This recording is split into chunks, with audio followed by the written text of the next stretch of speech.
mani déglu leen ma woyal leen xale yi Pikine dañu booloo waaw fecc leen ma woyal leen banlieue dañu booloo yéen tàccu leen ma bégal leen banlieue dañu mànkoo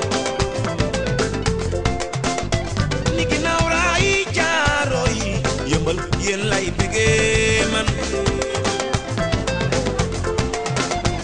ginnaaw raay jaaro yi Parcelles yéen lay sagoo man waaw fecc leen ma woyal leen banlieue dañu mànkoo Géejawaay jàmm gën ba Parcelles yéen lay bégee man lay fecc leen ma woyal leen banlieue dañu mànkoo nit ku nekk war nga ràññee ñetti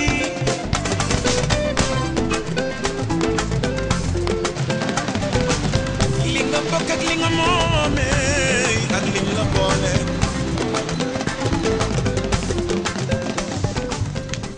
Voilà, je me présente, c'est Jean-Paul Mendy, photographe à Pikine, j'habite à Pikine.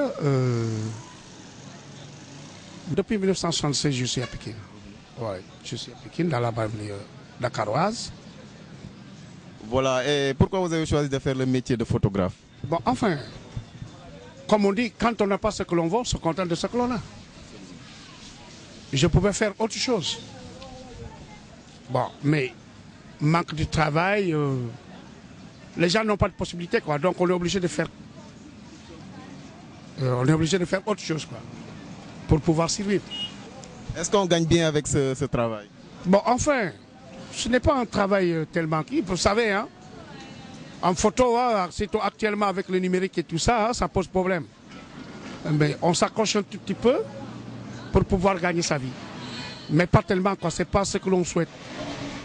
Bon, on souhaite avoir beaucoup de choses, plus. Changer quand même, pour pouvoir changer la manière de vivre. Parce qu'actuellement, vraiment, hein, c'est tellement serré dans la banlieue, là, alors c'est difficile. Ouais. On connaît Pikine comme une grande ville, une grande banlieue dakaroise. Il y a aussi beaucoup de jeunes à Pikine. Est-ce que vous pouvez donner une lecture de ces jeunes? Les jeunes, vous savez, ici, quand vous regardez, vous pouvez compter par exemple dans un quartier, 2 ou 3 maisons, tu vois même des jeunes de 25 ans, hein, des jeunes de 30 ans qui sont là, qui fichent rien. Ils sont là, en train de faire le petit thé à côté. Bon, c'est parce qu'ils n'ont rien à faire. Ils n'ont rien à faire. Vraiment, c'est difficile. C'est difficile. Et ce manque de travail est dû à quoi exactement? Est-ce que les jeunes aussi essaient de s'organiser pour pouvoir faire quelque chose, avoir une activité? Vous savez, hein, il faut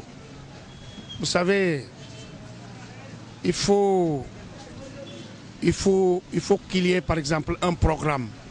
Il faut qu'il y ait un programme du gouvernement, par exemple, pour pouvoir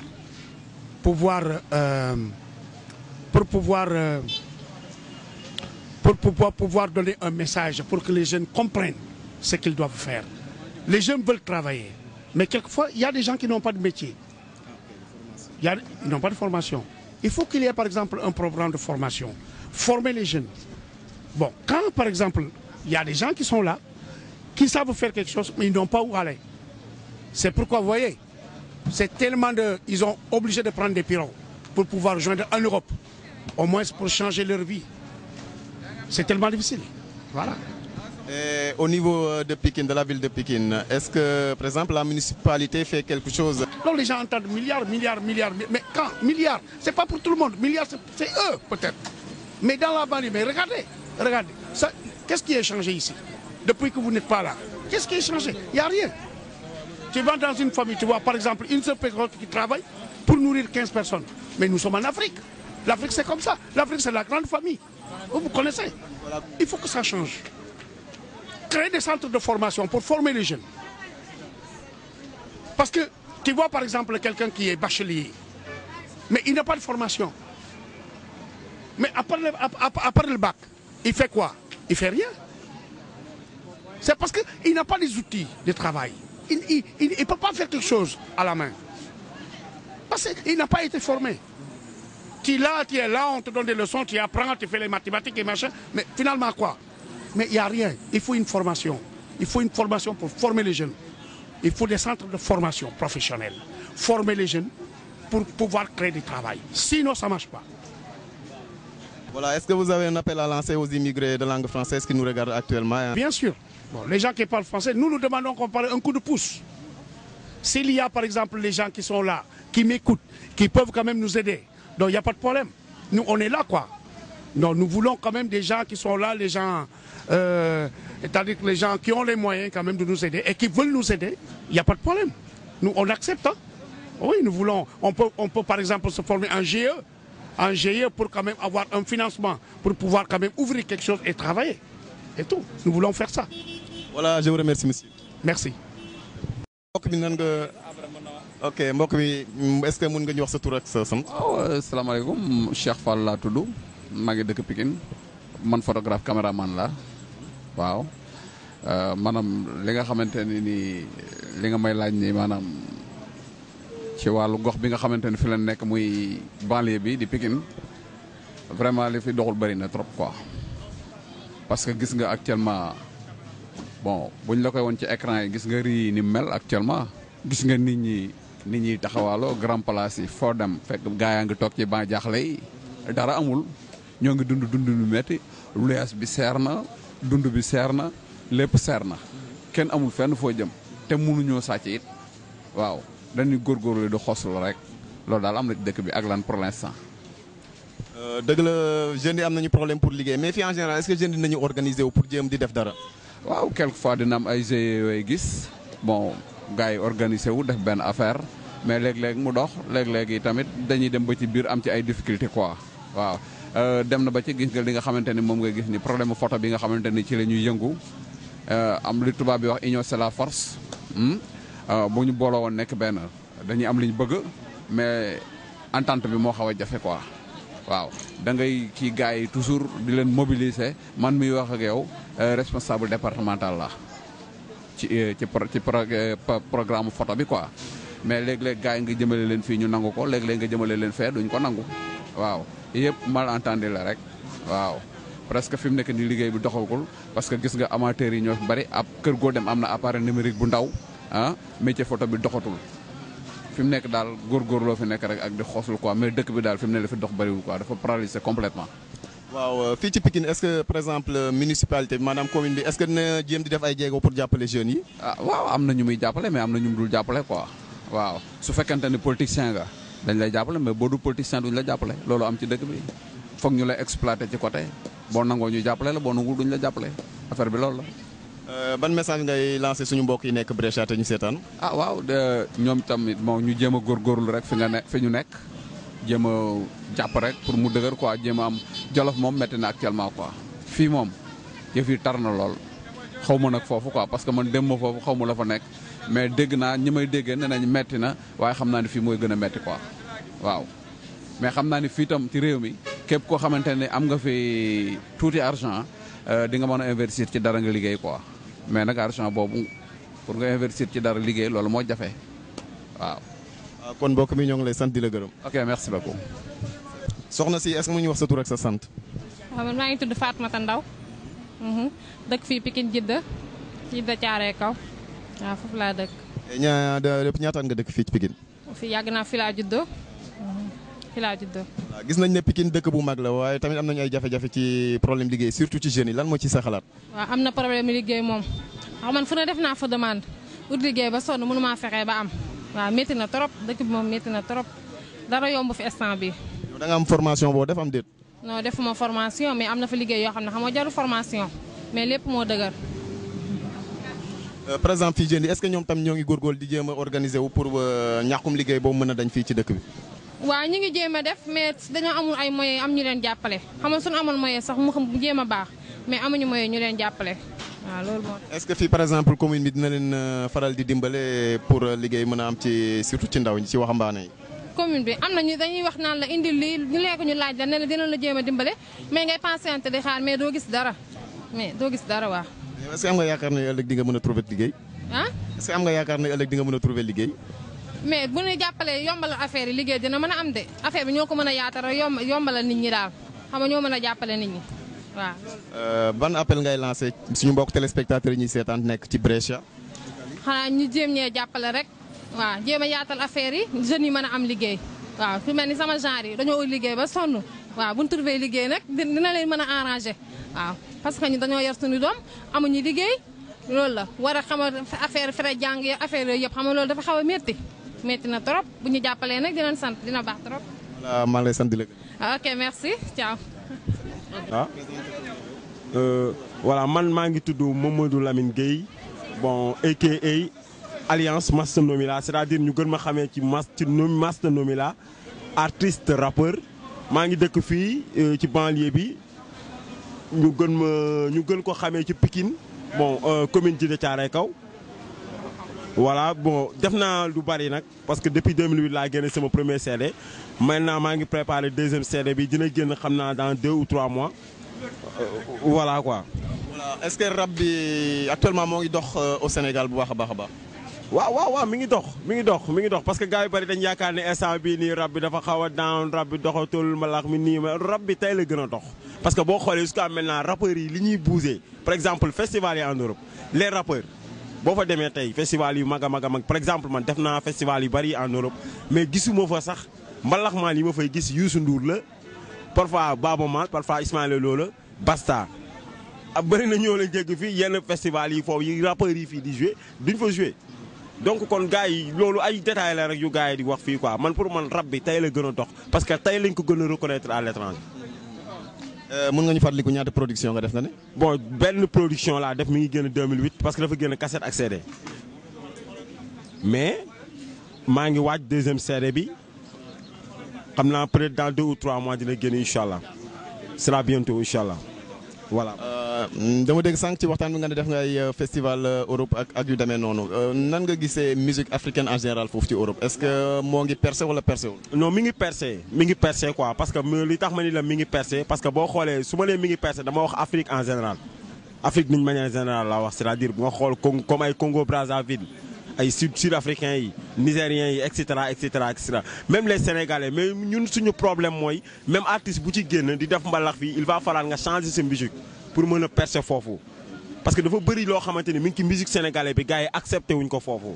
par exemple man joué naa benn festival bu tudd Dunia Festival mi ngi nekk Rotterdam maa ngi fa daje ak benn artiste damay plané turam mais géant la biir Congo ah mais ñoom li ñuy joué seen dëkk loolu la ñuy joué waat foofu amul lenn luñ ciy changé c'est parce que dañ koy teg ci règle musique mais fii di n'importe quoi doo comprendre xam nga moo tax ku ci génn il faut nga changer.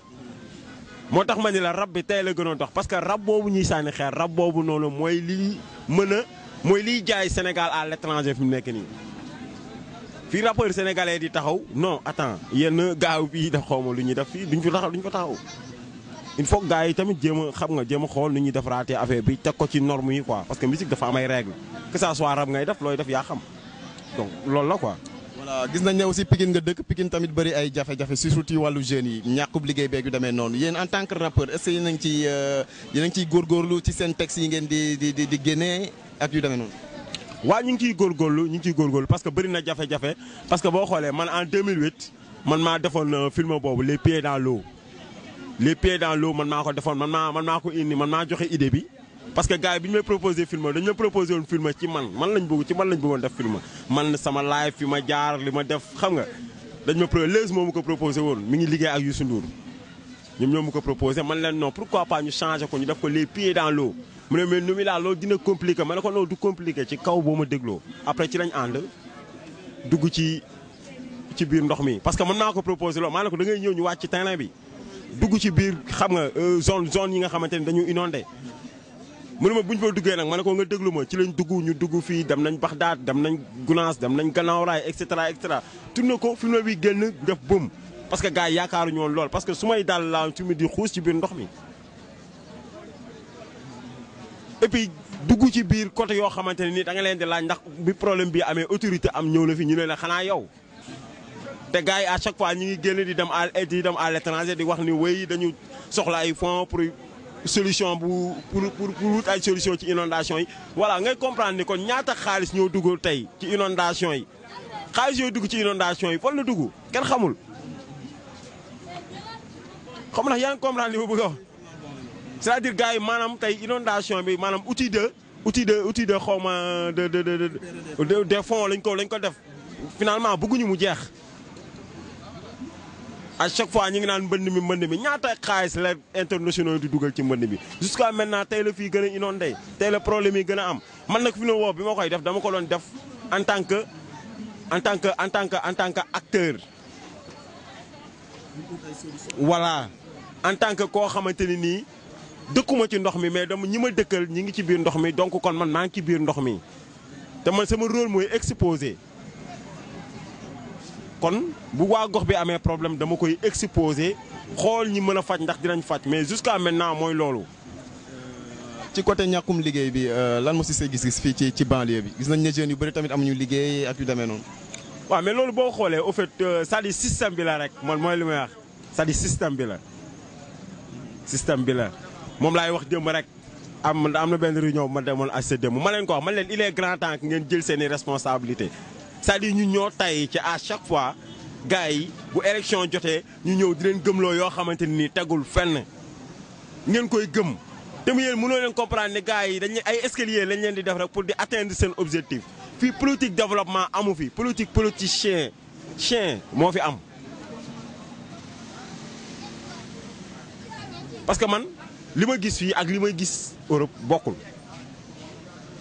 fii la ñuy taxaw di sànni xeer commencé sànni xeer Macky man ne non kenn du ko fi sànni xeer parce que fekk yéen a ngi taxaw fekk yéen a ngi vote fekk yéen a ngi koy def ci non ci kii moo fi sës non doo leen jug ci ay problème vote dañ koy def ci idéologie ki ngay woteel concrètement da nga ko war a maîtriser nga xam mooy kan lan la présenter lu concret lan la defal dëkk bi yooyu yëpp c'est très important mais koo xamante ni ci même ligne bi la nekkoon jekki-jekki quitté ñëwaat gëm loola ay affaire nga gëm ko teg ko président mais bu defee mais jarul ngay kaas loolu laa leen doon wax jëmb nee naa leen da nga jot ngeen xam nga ngeen yeewu c'est-à-dire il est grand temps ngeen yeewu fi ngeen taxaw fekk jugoo leen fa doo leen jug ci ay problème ban appel ngay lancé suñu mbokk immigré yi ñuy seetaan.